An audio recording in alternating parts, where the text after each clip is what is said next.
நான் உங்க சஜி. இன்னைக்கு சஜ்ஜாஸ் கிச்சன்ல என்ன ரெசிபின்னு பார்க்கலாமா? இன்னைக்கு ரொம்பவே சிம்பிளான ஆனா ரொம்பவே ஸ்பெஷலான ஒரு கோவா ஸ்பெஷல் தால் ரெசிபி பார்க்கலாங்க வாங்க.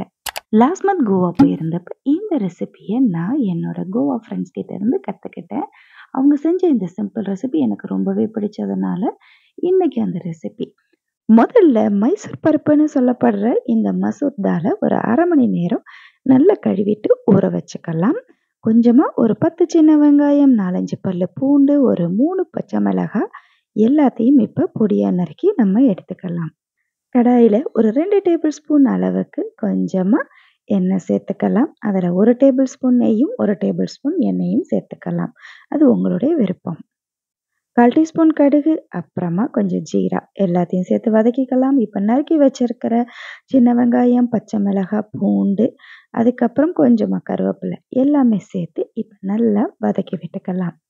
வெங்காயம் போட்டு வதக்க ஆரம்பிச்ச உடனே கொஞ்சமா பெருங்காயம், அப்புறம் நம்ம ஊற வச்சிருக்க அந்த மைசூர் பருப்பையும் நம்ம சேர்த்து நல்லா ஒரு வதக்கி இறக்கிக்கலாம். இப்போ பருப்பு வேக வைக்கிற அளவுக்கு தேவையான அளவுக்கு தண்ணி சேர்த்துக்குங்க. கொஞ்சமா மஞ்சத்தூள், கொஞ்சமா மிளகாத்தூள், கொஞ்சமா தனியாத்தூள் எல்லாமே சேர்த்துட்டு நல்லா உப்பு கலந்துட்டு இப்போ எல்லாத்தையும் நல்லா கலந்து கொதிக்க விட்டு பருப்பு வேக வைக்கலாம். இந்த ரெசிபியை அவங்க சப்பாத்திக்கு இல்லைன்னா பன் அப்புறம் ரைஸ் இது கூட வச்சு சைட் டிஷ்ஷாக சாப்பிட்றாங்க. இப்போ பருப்பு ஏற்கனவே நம்ம 30 நிமிஷம் நல்லா வேக வச்சதுனால நல்லாவே இப்போ பூவாக வெந்துடும். அவ்வளோதாங்க. அடுத்தது நம்மளுடைய சீக்ரெட் மசாலா வந்துருச்சு.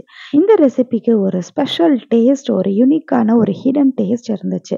அது என்னன்னு நான் அவங்கக்கிட்ட கேட்டு தெரிஞ்சுக்கும் போது அவங்க மேகியோட வெஜ் மசாலா பாக்கெட்டை யூஸ் பண்ணுறாங்க. அதை ஒரு 2 பாக்கெட் சேர்த்து நல்லா கலந்து விட்டுட்டு ஒரு 2 நிமிஷத்தில் இறக்கி பரிமாறிடுறாங்க. சூப்பரான இந்த சுவையான கோவா ஸ்டைல் தால் ரெசிபி ரெடி ஆயிடுச்சுங்க. சர்வ் பண்ண வேண்டியதான். நாமளும் சப்பாத்தி கூட வச்சு சாப்பிடலாம்.